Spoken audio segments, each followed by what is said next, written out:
everybody.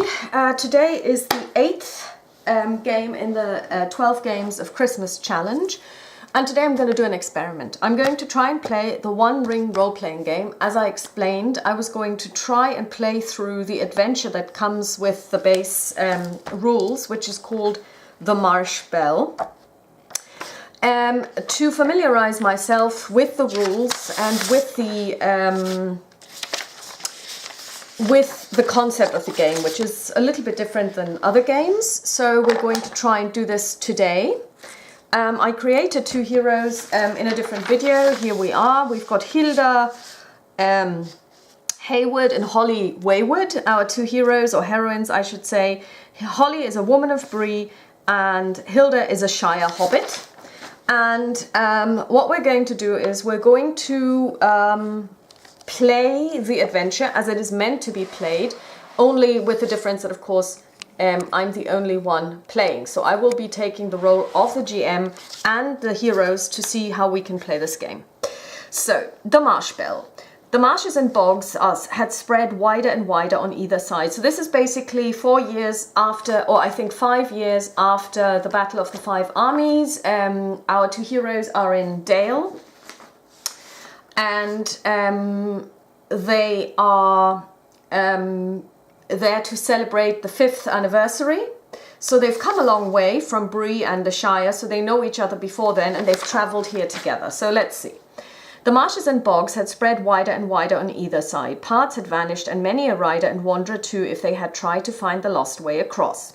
When the company may undertake the adventure at any time, but it is better suited as an introductory episode for a new company set in early spring. So what we, of 2946 of the Third Age. So it's quite important to note that it is springtime. Esgaroth or Dale, or anywhere close to the Long Marshes. What? Two dwarven messengers, so this is something that you as the lawmaster would know, not as the player. Two dwarven messengers left the Lonely Mountain several days ago on an errand. They now seem to have disappeared in the Long Marshes. The kingdom under the mountain is astir, and the news quickly reaches Dale and Esgaroth. So we don't go into the why and who, we just assume that we are heroes and we are interested. So, adventuring phase. The adventure is presented in 3 parts based on the locations and events providing the focus for the story. The lawmaster will find it easy to determine when a session should be set up as an episode and when it should be wiser to switch to narrative time instead. So the game would be played in 3, if you like, parts. In part 1, where noisome waters pour, you have to find a way to entrust the company with the mission. But also you would use this to introduce the company or the players to to the setting and several game mechanics. At the end of this part, the players should have gained a greater understanding of the mood of the game, made the acquaintance of a famous character, and probably gained a few advancement points. So we're going to start with this, where noisome waters pour. If this is the player's first game, which it is, the first session can be conveniently set at Esgaroth. Laketown is a free city where adventurers hailing from different places come in search of opportunities to make their name.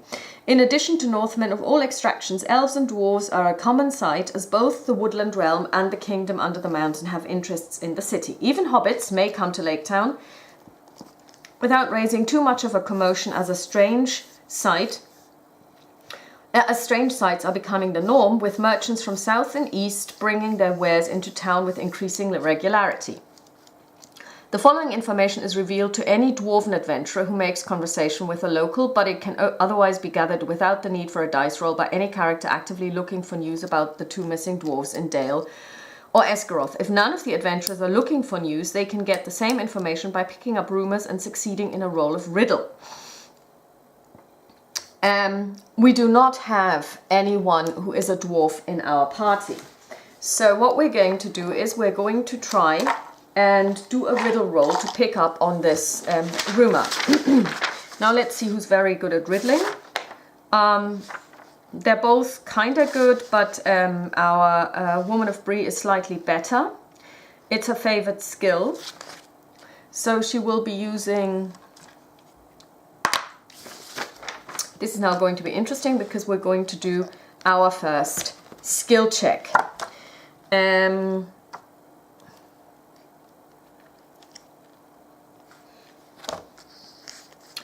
First, we determine the ability to be used for the role. In this case, it's riddle. If the action is a task, the ability is selected by the acting player. The difficulty for the action is set by default at moderate, TN 14. Depending on the circumstances, a character possessing a pertinent trait may be granted an automatic success. If the action is not automatic, the player rolls on 1 feat die and a number of success dice equal to his rating in the appropriate skill.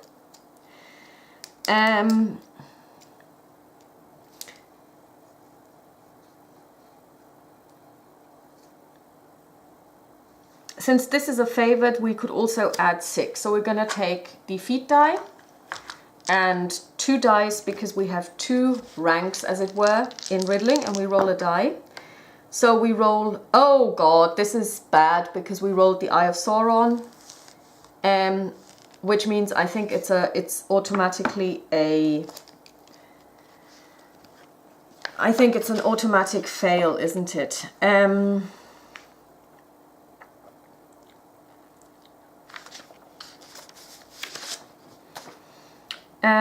When a player hero feels, no, that's fatigue tests.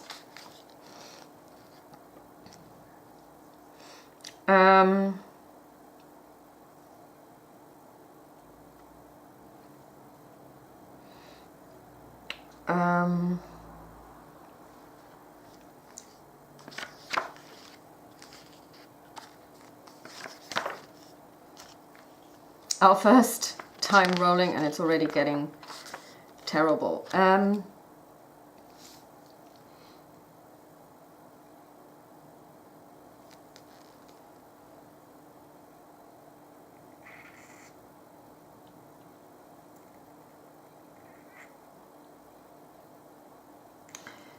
I believe if it's a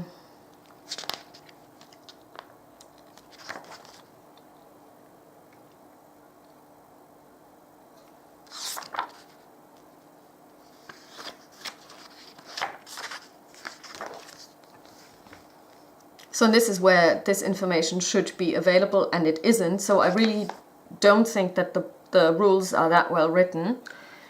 Blah, blah, blah.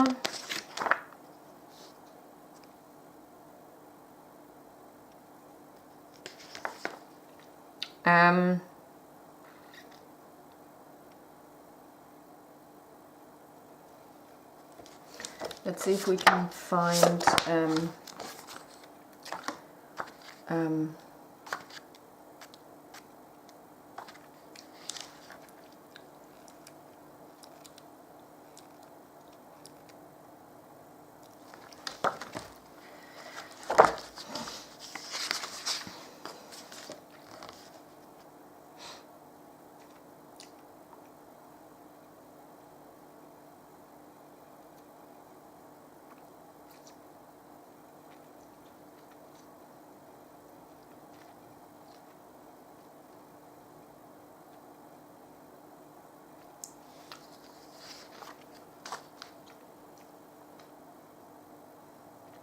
okay, so this basically just counts as a 0 then.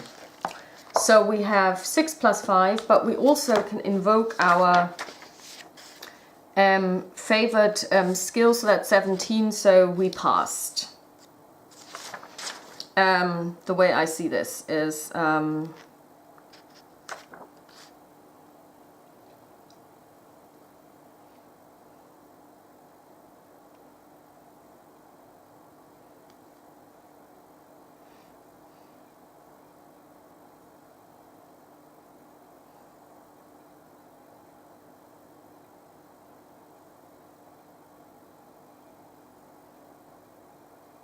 attribute bonus. A player may invoke an attribute bonus and add the pertinent attribute score or favorite attribute score if appropriate to the roll total. So we roll 6 plus 5 is 11.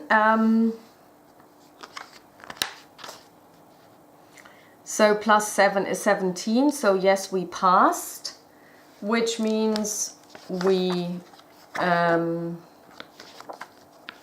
get some information. And this information is that Hraf, son of Hrabin, a raven of the mountain, has brought to Erebor some sinister tidings. 2 dwarven messengers who left the lonely mountain on an errand are nowhere to be found. The kingdom under the mountain is astir, and Glóin, The dwarf himself has spread word that whoever provides news of the missing dwarves will be richly rewarded.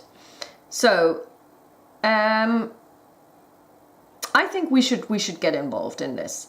If the adventurers are interested in meeting the famous dwarf and try to get officially involved in the search for Balin and Oin, their wishes are easily fulfilled. Glóin currently resides in Lake Town in a rich mansion close to the town hall. He stays there for several weeks every year, acting as an envoy in Esgaroth for the king under the mountain. This meeting can be presented by the Lawmaster following the structure of encounters introduced on page 185.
So, since we also had a 6, we get a great success.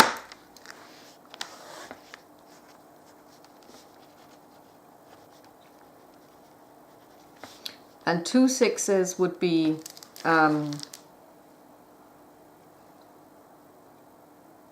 extraordinary. Which kind of contradicts this whole thing with the Eye of Sauron, because it's quite difficult then, yeah, well, I guess. But we don't worry about this, so now we go to page 185, because probably at some point we will be very happy about the way this is scored. So, who are you and what do you want? They shouted, leaping to their feet and gripping their weapons. Oh, there's a spelling error.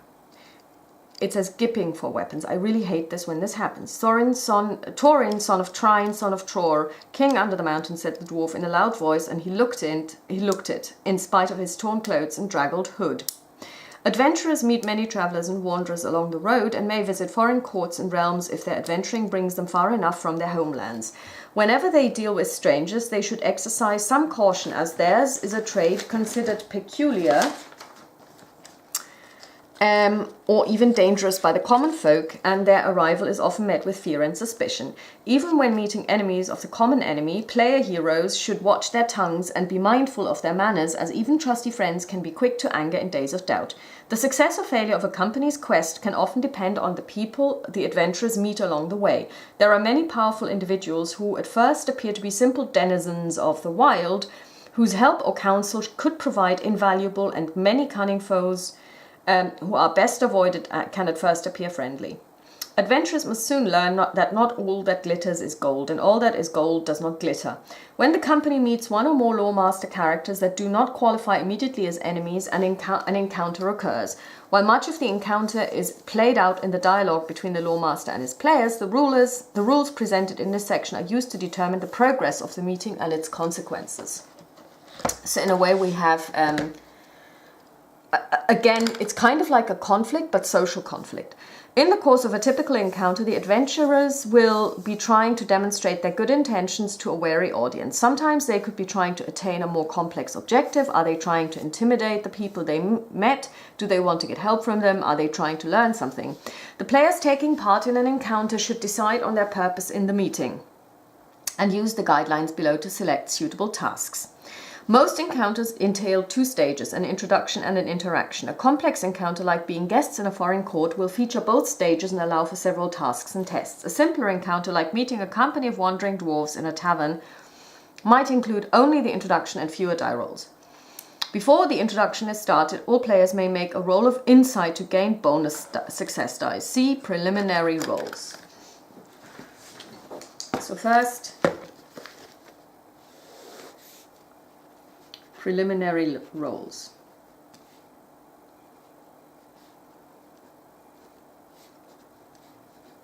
To get insight.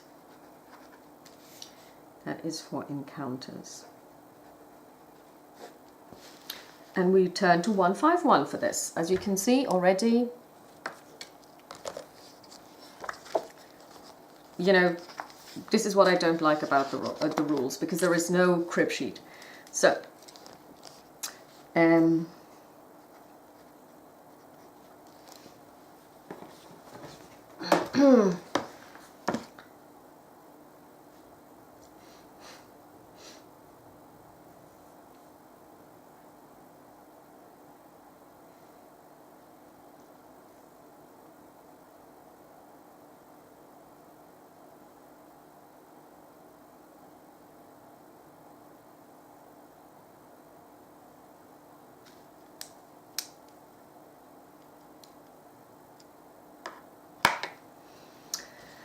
adventurers learn fast that if they want to survive when out in the wild, they better be prepared, whether they are leaving to go on a journey or when facing the enemy in combat or even when meeting strangers in an encounter upon the road. At the beginning of any one of the three main heroic adventures, journeys, combats and encounters, all players are entitled to make a preliminary skill roll against a TN14 to determine their character's preparedness. Every type of heroic venture targets a specific skill. See below, but the results are interpreted in the same way. Based on the quality of the results, every successful roll grants the hero a number of bonus success dice, advantages to use in the coming endeavor. Each ordinary success grants the player one success dice.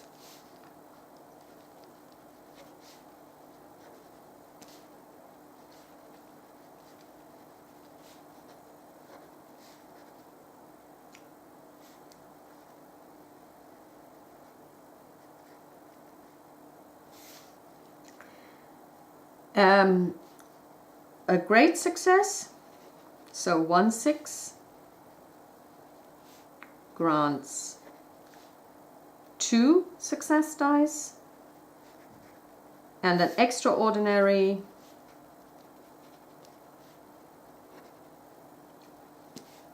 success grants 3 success dice.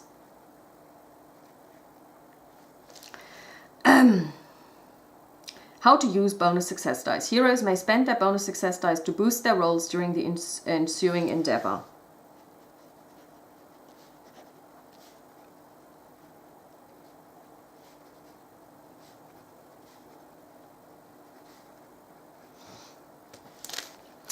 When a player is about to make a roll, he may add 1 bonus success die to the roll.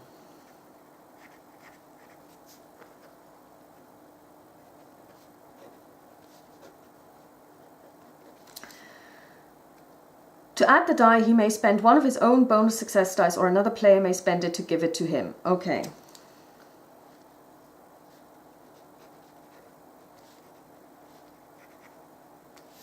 That's interesting, so you can aid. When a player is about blah blah blah, commonly heroes spend their bonus dice on their travel rolls when journeying, on their attack rolls or protection tests when fighting, and on any useful roll during encounters. During the same turn, a player may spend 1 or more of the dice in his reserve at any time for his own roll or to help others, but any roll may be modified by a maximum of 1 bonus success die. Let's look at the encounter advantages. At the beginning of an encounter, all players may attempt an insight roll.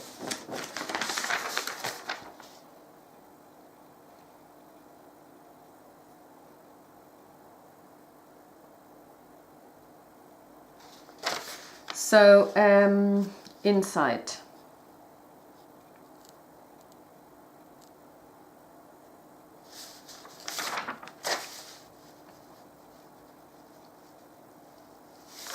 Okay, so we will start with Holly Waywood, who has 3 insights, so she will roll. And she rolls a total of 10, 14, 16, which means she does succeed, and she gets an she rolls 1/6, so she has a one additional die. So she gets plus 2 success dice. Okay, so we're going to note this down. Encounter with Glowin. Holly has 2 success dice. Let's see how our friend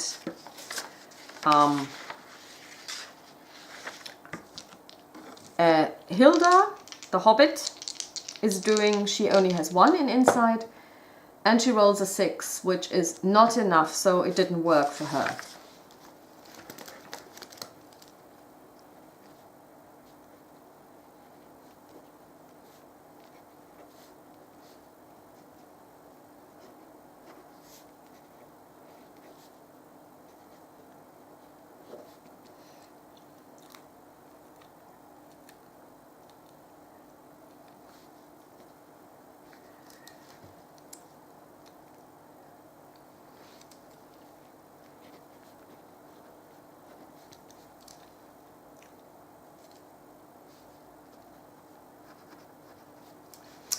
Okay, so now we've done this.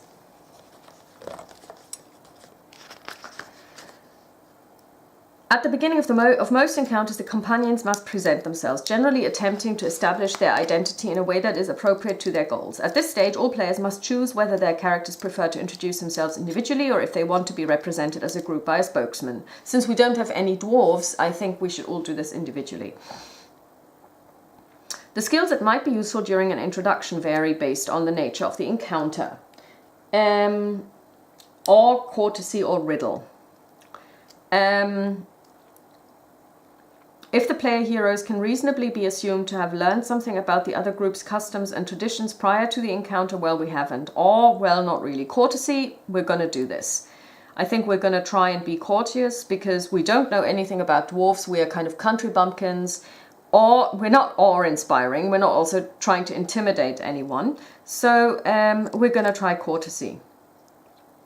We're not in doubt about the other party's intentions because we kind of know that he is trying to find somebody to send on an errand, you know, so I suppose we should be using courtesy because, yeah, I just assume that courtesy will always take us furthest. So Hilda is going to use courtesy and she has 3 dice in this one. She also has plus 2 dice. No, Holly has plus 2 dice. So Hilda will try this, and she's also her favorite skill. And she rolls 2 6s. No, she rolls 10, 12, 18, which is very good. She could also add her favorite skill for 24 in total, but I don't think she needs this.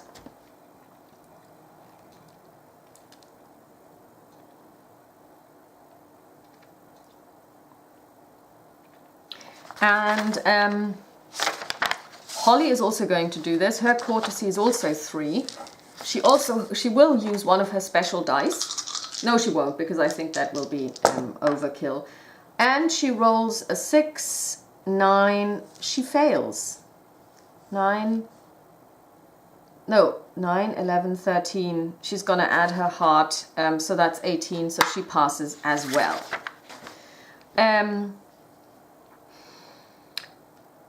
So the introduction has worked. And now we have the interaction. This is the main part of most social challenges, from a birthday party to a formal council. Usually only characters who introduce themselves properly during the introduction may take an active role in the following interaction. So, oh, we need to set the tolerance. This is something that should have happened first, should it?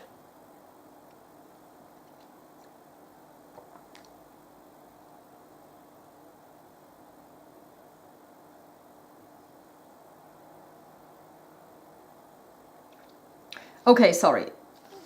Let's back up. We will have to do this again. We will keep the rolls though, these success dice. Okay, so we need to set the tolerance.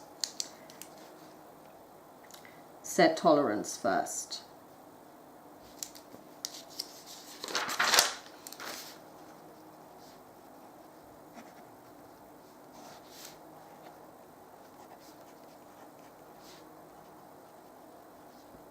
So Glowin prizes valor over wisdom because he's a fighter.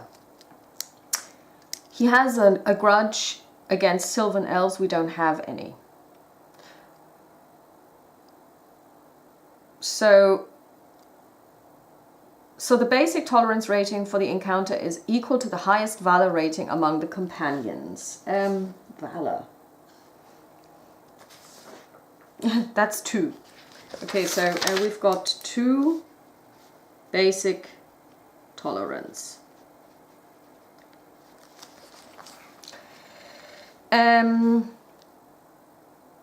Luckily for the group, Glowin is eager to see his cousin and brother recovered as soon as possible, so the tolerance rating of the encounter receives a bonus of +1. +1 bonus because of urgency.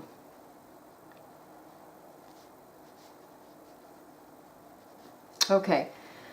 Finally, if any companion is a dwarf with a standing rating, the Lawmaster should remember to take this into account. No, so we don't have anything like this. Glowin welcomes the company to his hall. As he emerges from his private quarters, he wipes ink from his fingers with barely contained impatience. His duties in Esgaroth keep him busy with a lot of paperwork. In 2946, Glowin is 163 years old, an accomplished veteran who likes to consider that his adventuring days aren't over yet. He usually wears rich white clothes or clothes of different colors with white trimming matching the hue of the 2 points of his forked beard. Glowin is very courteous and fair-spoken under most circumstances, but today he's urgently looking for men of action, or women of action in this case, and grows quickly impatient with individuals trying to enter his grace with cunning words. As a consequence, the player heroes will be lucky if they opt for designating a spokesman to state their intentions clearly. Okay, so we decided we were going to take courtesy, and we are going to introduce ourselves separately. I know what's going to happen, but I'm not going to tell you, so we're going to start rolling. So first of all, Hilda has 3 dice, and it's also her special skill.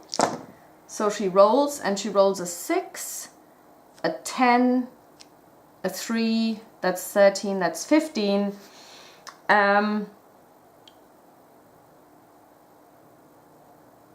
And this is not enough, so she is going to add her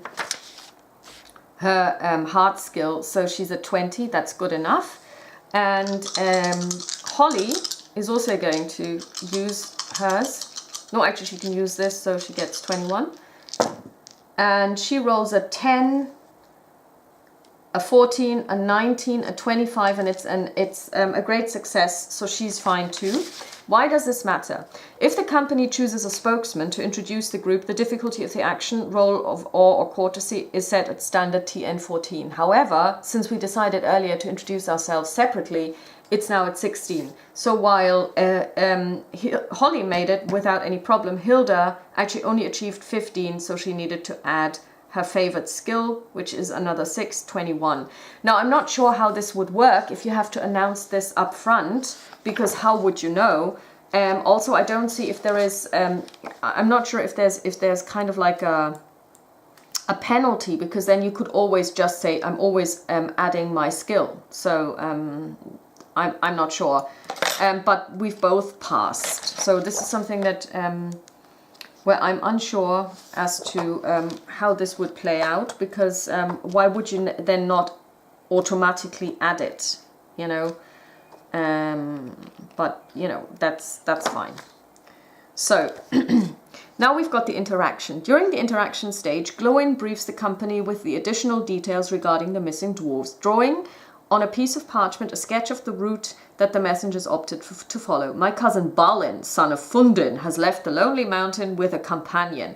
He was meant to personally deliver a letter, a formal invitation from King Dain Ironfoot to the Lord of the Eagles for the coming gathering of 5 armies, an important meeting to be held at the beginning of summer. He planned to go south along the running river to investigate the conditions of the old forest road and possibly traverse it, not now that the threat of goblins has been greatly reduced. Map 1, page 300, shows the route that Balin and his companion Owen were supposed to take.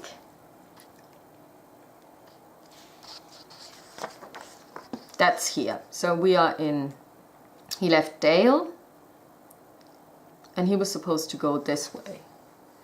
So I don't know if you can see this really well. So this is the Lonely Mountain. Here's the Eagle's Eyrie. I'm just going to zoom in a little. And he was supposed to follow the Forest River and then go south until the mountains of Mirkwood and take the Old Forest Road. The Old Forest Road is actually a road that was built in ancient times by the dwarves themselves. It's not the road, as far as I know, that Bilbo took. He went up here from the Forest Gate and went through here.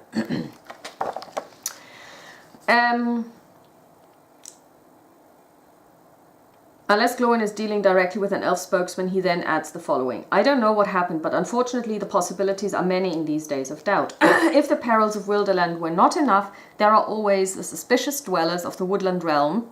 Well, obviously he wouldn't be saying this to an elf. To consider. They are sworn enemies of the shadow, but unfortunately they don't love dwarves and watch their land jealously. I hope my concerns are ill-placed, but I wouldn't be surprised if Balin had found himself again a guest of the Elven King's celebrated hospitality.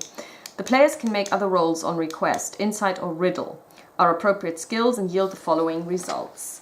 So we have 2 dice that we could add.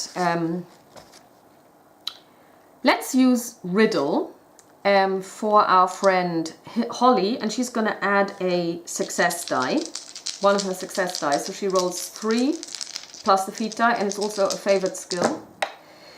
And she gets a 0, 5, 3, that's 8, that's 9, plus 6 is 15.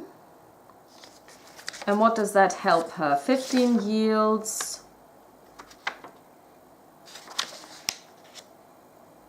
on riddle.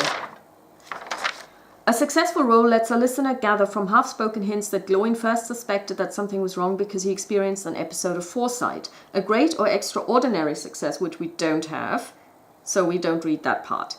So, and then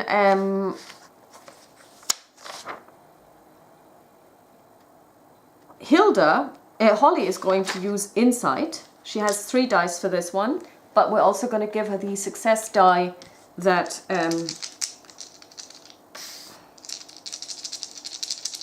she still has left. So we roll 4 dice and the feat die.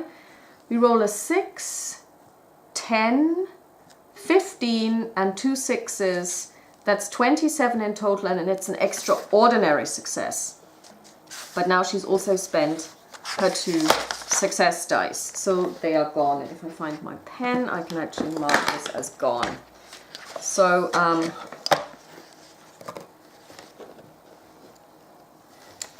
so she has lost her 2 success dice, but she has got an insight. A successful roll reveals that Glóin is trying to hide his profound concern. A great or extraordinary success, which we have, uncovers that the dwarf is worried because it was his older brother Owen that chose to accompany Balin on his errand. So it's even a family thing. The following information can be revealed fully or in part to players as the outcome of their encounter with Glóin or the result of investigating different leads.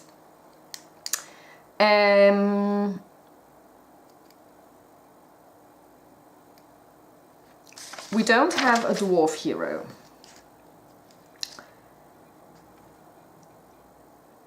We didn't manage to get the information about Glóin's dream, so we cannot get those. So we can't. So I'm also not going to read it. Glóin intends to offer a princely reward to whoever returns Balin and Owen to the Lonely Mountain, but does not quantify the prize. He's not looking for mercenaries, but for adventurers motivated by more than just money. So if the company went to see Glóin to offer their help, he soon evaluates their propositions and makes his decision based on what the players said and their characters did during the encounter. So my question is, what does this have to do with the basic tolerance and the tolerance that we created? Because we had interactions with him and we rolled dice and we made every single roll. tolerance.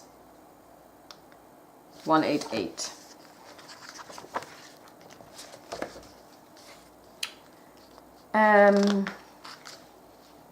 When the adventurers enter the Hall of Thrine to petition the king under the mountain or step into the courtyard of the House of Bayon, they usually have an objective in mind.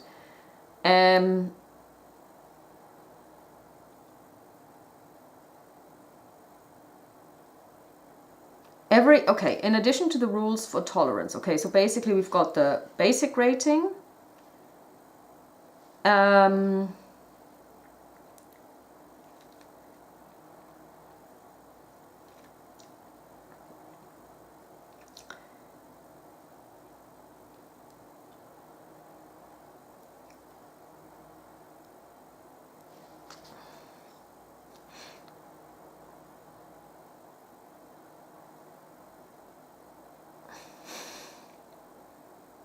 okay, so we have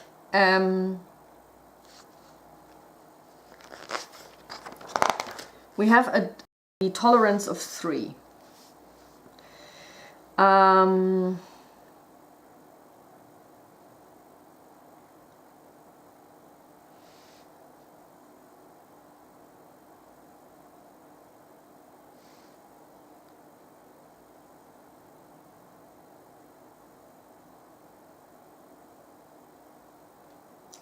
In addition to the rules of tolerance, yeah, but what does tolerance then do?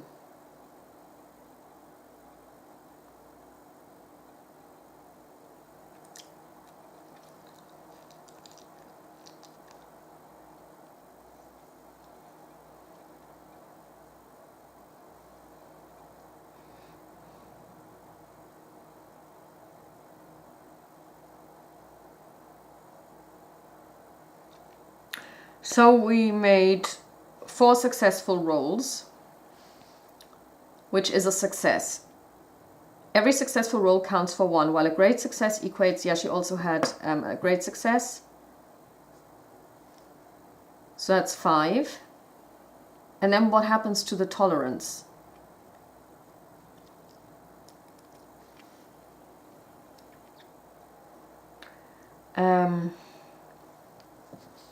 Oh, if you fail a number of rolls in excess of the tolerance rating, which we didn't do. Okay, so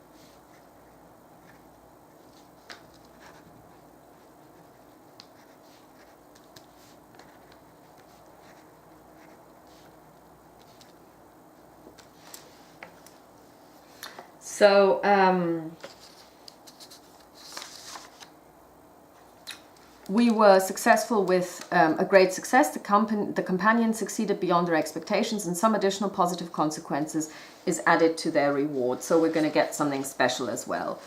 And I will have to think of something for this. Okay, so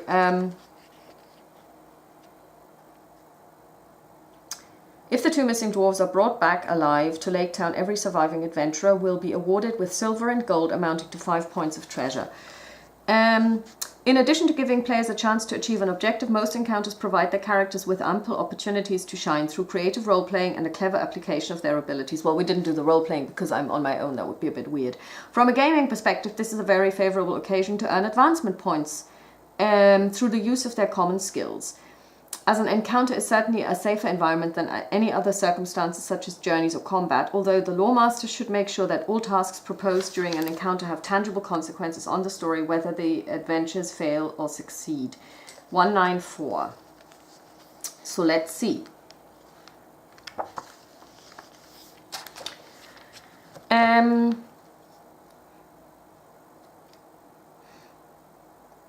Advancement points are used by players to develop their common skill ratings during the fellowship. A player can be awarded 1 advancement point when he uses a common skill and succeeds. When this happens, the player records it on the character sheet by putting a check mark on one of the circles to the right of the skill group.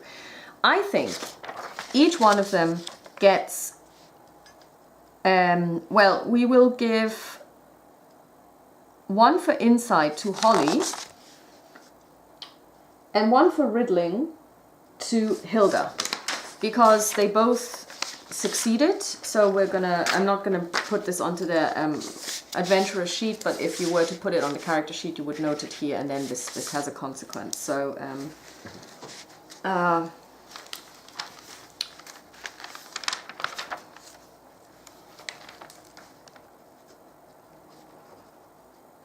and why am I doing this? Why am I giving them advancement points? Because they had an extraordinary success. And Hilda gets +1 custom, and Holly gets +1 in perception. Okay, so we've now finished the first part of this particular adventure. Now we have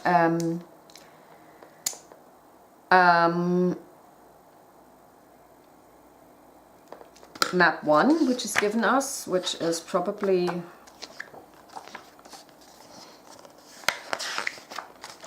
this one here. So this is map 1.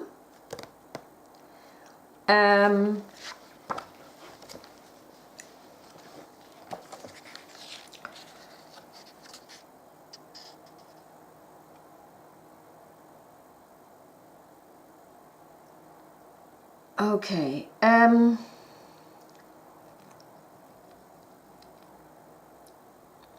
Considering the information the company has likely gathered so far and the nature of the mission, the adventurers should sooner or later embark on a journey south to find the missing dwarves. The Lawmaster may present this part of the adventure using the standard rules for journeys. The part opens with the preliminary stage of planning, followed by the standard journey resolution phase. So first of all, we have to do the preliminary rolling for this part, which would be on lore, because we're going to travel.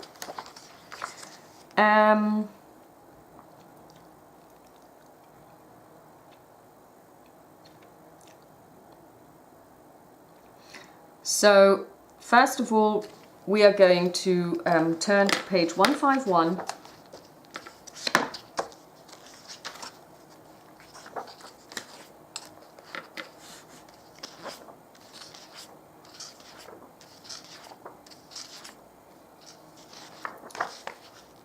Which is, again, where we have to do our preliminary calculations. So for lore, Hilda has nothing, so she's just going to roll, and so she can't really get anything. And Holly doesn't have lore either, so we can't do any preliminary rolls on this one.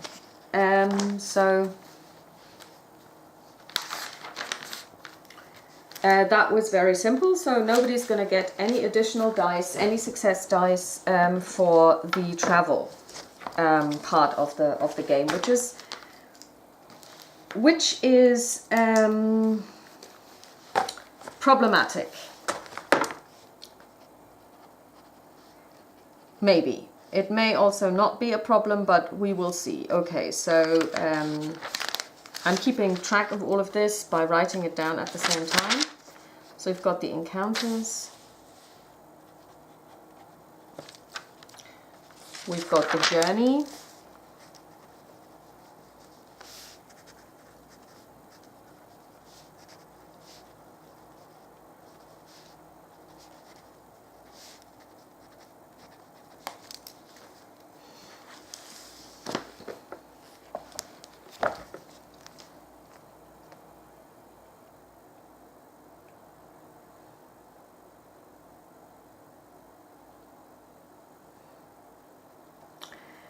so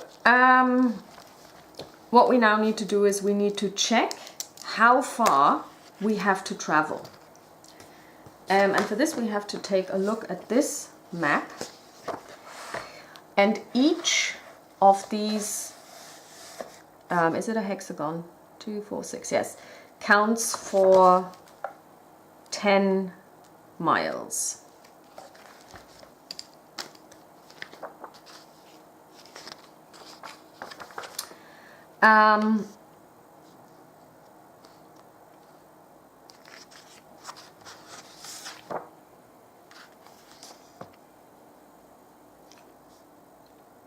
So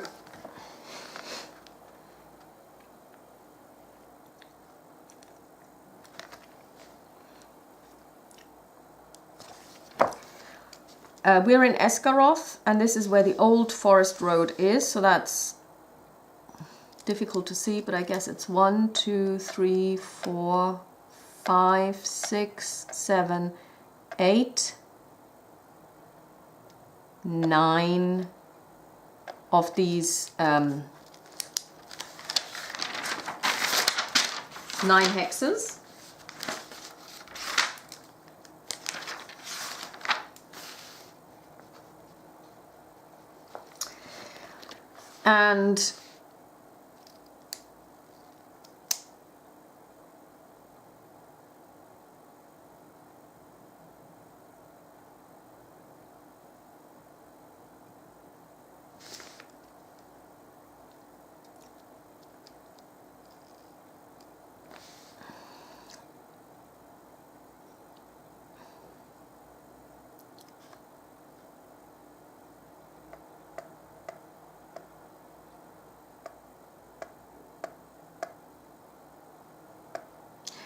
And it is in green, so it would be moderate. So basically the color here is kind of moderate,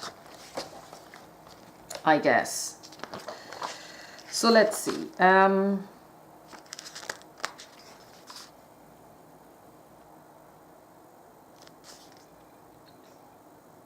measure the distance the company will travel, the lawmaster should use the map. On the page opposite, he counts the number of hexes separating the two locations. One hex represents 10 miles, including the hexagon containing the destination, but not the one containing the starting point. The lawmaster must consider that travel distances should rarely be measured as the crow flies, connecting the starting point to the destination in a straight line by taking into due consideration the lie of the land instead. Well, they're going to use the road. They're not going to just walk across country. For example, high mountain ranges and swift-running rivers can be traversed only through passes or over bridges or fords. Following the well-trod path or an ancient road makes us for steadier progress than trudging over hilly ground and through rough marshes. For this reason, the lawmaster checks which type of terrain the company traverses for the majority of the journey, at least half the distance, and then multiplies the total distance traveled by the appropriate modifier from the table below. Trotter and his friends will be walking for 150 miles along. Where are they going from Rosgobel?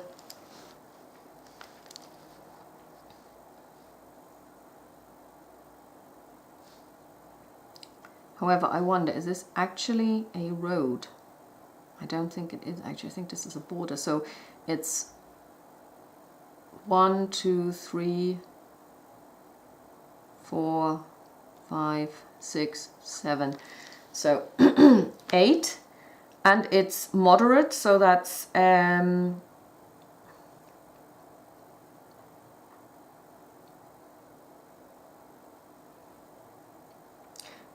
8 times 1.5 is 12. So we have 8 times 1.5 is 12.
Well, I find it difficult to actually make that call because the example doesn't help me either. So there, Great River, Wilderland, Tuosco from wherever. I have no idea where they're starting off from.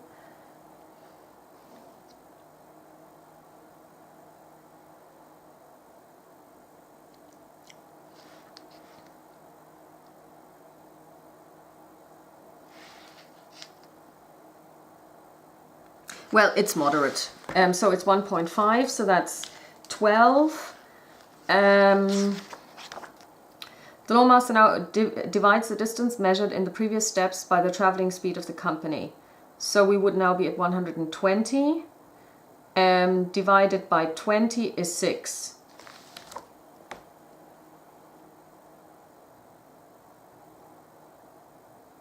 Okay, he comes up with 8 here. Based on the journey rules, the traveling distance on foot from Esgarot to where the old forest road leaves the eastern borders of Mirkwood requires 8 days. I have no idea how they came up with this. Unless, of course, they use it as hard. That could be something as well, because I was going this way. But if they go this way, then it's okay, then it's 8. It's 16 divided times 10 is 160. Divided by 20 on foot is 8 days. Okay, so they're going to take 8 days. Okay, so we've managed to get this. Journeys can be arduous, and there is a chance that the adventurers become wearied before they get to their destination. Toilsome complications like crossing a freezing stream in winter, cutting a new path across the undergrowth in the suffocating heat of summer, or avoiding getting lost in a thick autumn fog are represented in the game by a number of fatigue tests imposed on the companions.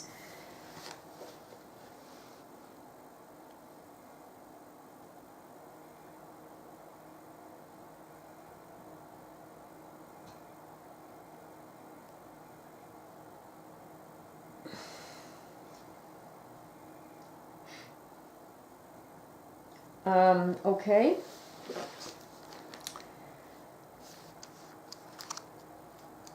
The number of fatigue tests is based on the duration of the journey as calculated above and the weather conditions of the season. See the season table below. So we have, we're in spring, so we have to take 1 fatigue test every 5 days. Since we're traveling more than 5 days, we have 2 fatigue tests.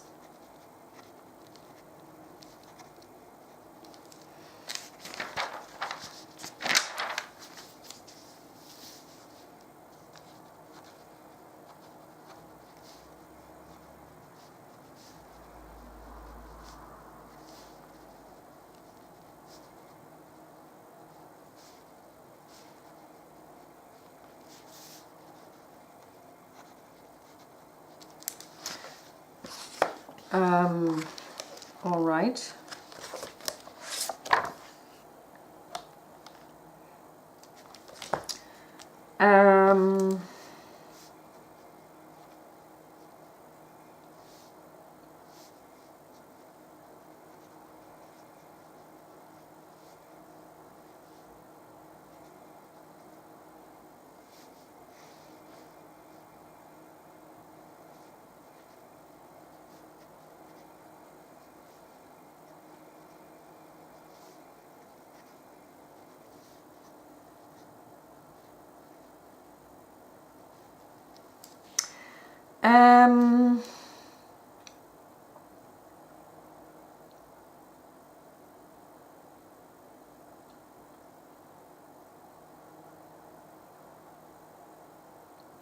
Usually TN 14.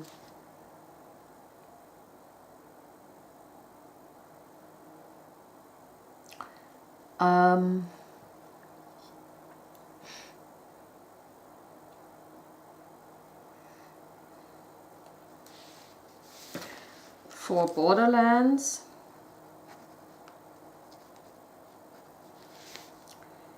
Freelands 12, Wildlands 16, Shadowlands 18 and Darklands 20. Okay. So now we would roll for lore.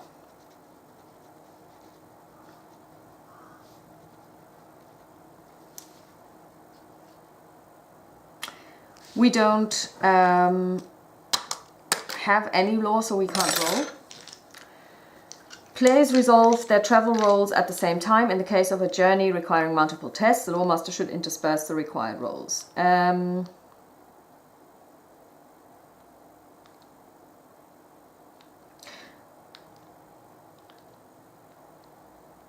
how do you test for fatigue?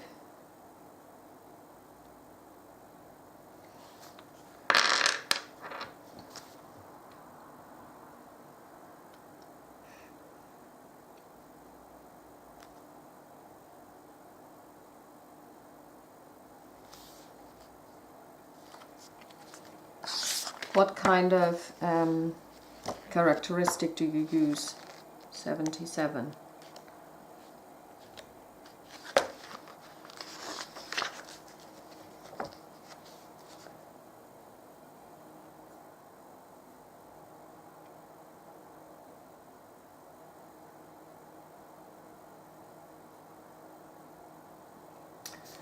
Encumbrance.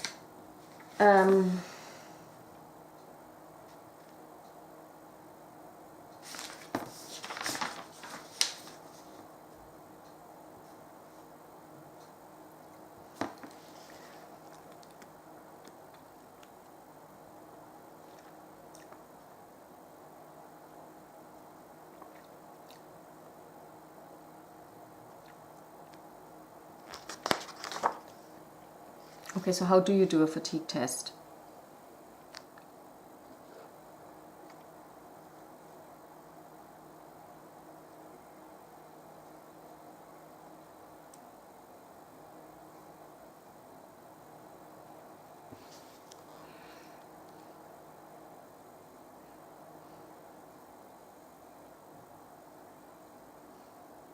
Oh.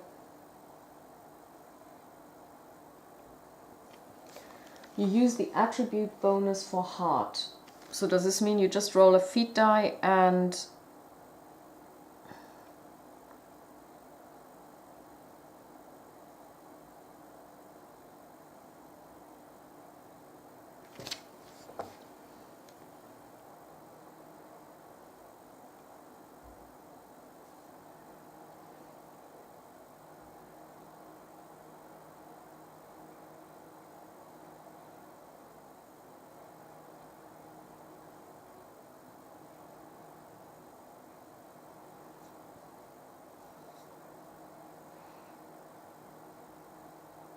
so you roll a feat die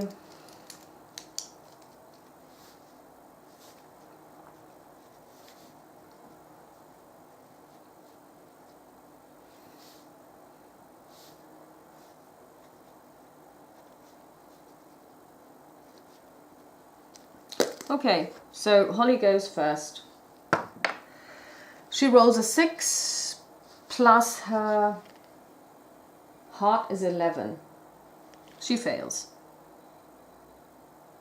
So her fatigue goes up by 2 because of her traveling gear, which is 2. She rolls again and she fails completely. And we now need to do a hazard check. So we're just going to do +1 hazard. So we're going to do Hilda. Hilda fails +2 and fails +4. So that's weird, because if you have a low heart score, I mean, they would need it. Is this really all there is? No athletics, no. Or do they add the travel?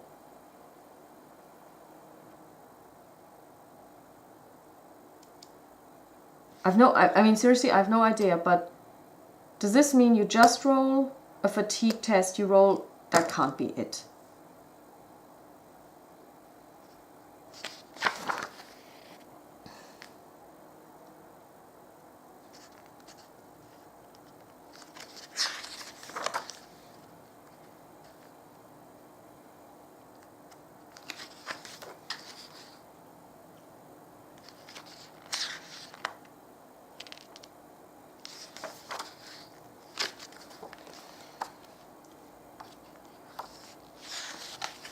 Yeah, I really think that, yeah.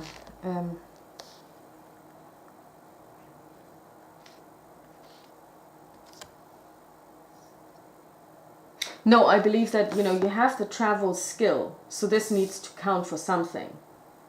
So they're just going to roll the travel skill. So we will do this again. So I just rule that this has to be the case, because otherwise this is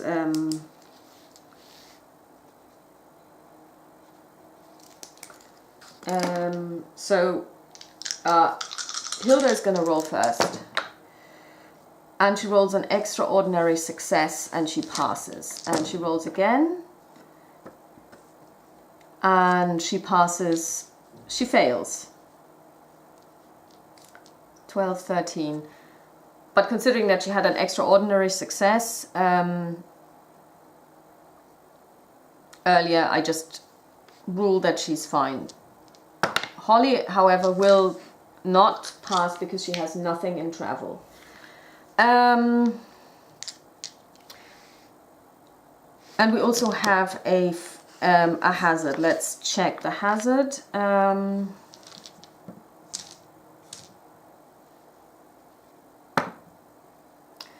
On a 6, the huntsman needs to pass a test of hunting. Now I have assigned roles already.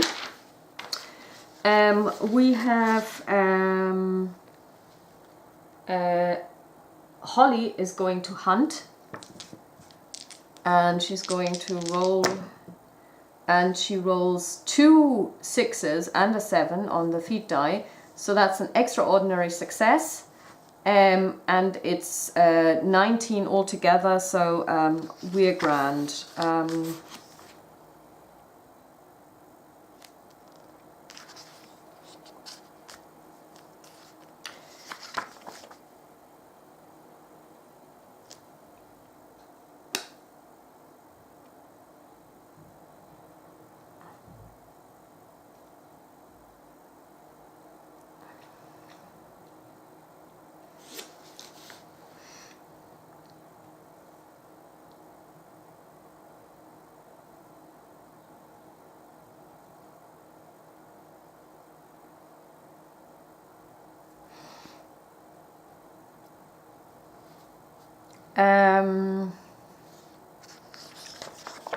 Now what we need to do is we need to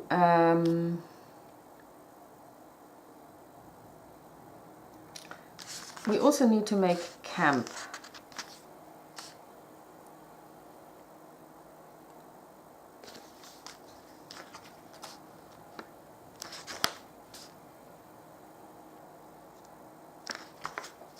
I guess. Yeah, I think the journey rules are really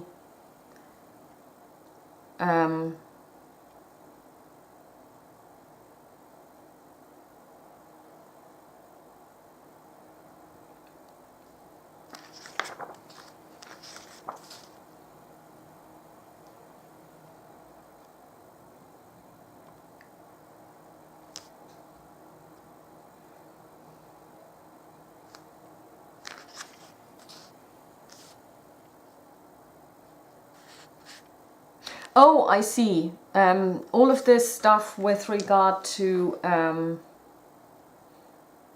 even camping and stuff only comes apparently into play if you encounter a hazard. Okay, that's fine.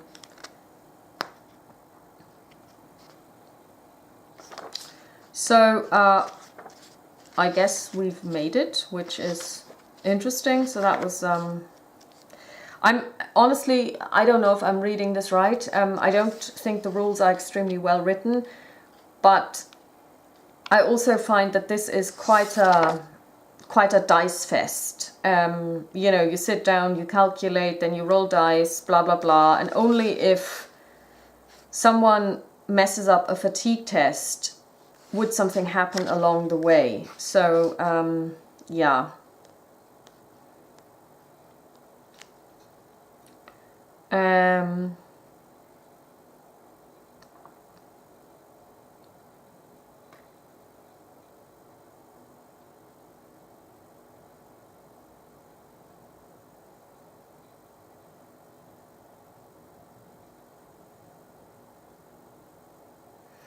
Yeah. Okay, so we have now arrived, apparently. That's, yeah, I don't know. I mean, I would prefer a wandering monster table or something, but that's okay. Yeah, I guess.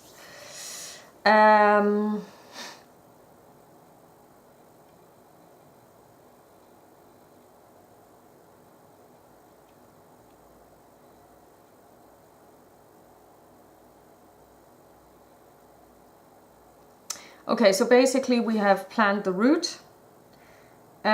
We don't have any success dice. Here, when the planning stage is over, the players decide how the company travels south. We've decided to actually walk. We're not going to take boats.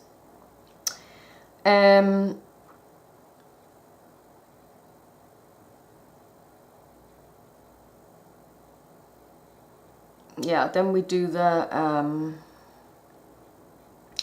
we do the fatigue stuff. So I guess fatigue is based on travel.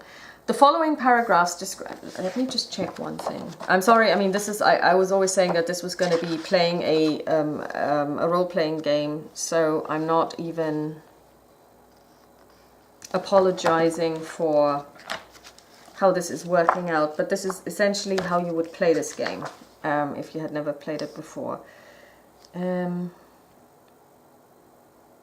Yeah, it's the travel skill that you avoid avoid becoming weary too soon. Yeah, so for traveling you roll, for fatigue you roll the travel. So, and I'm going to finish now because my camera's closing down.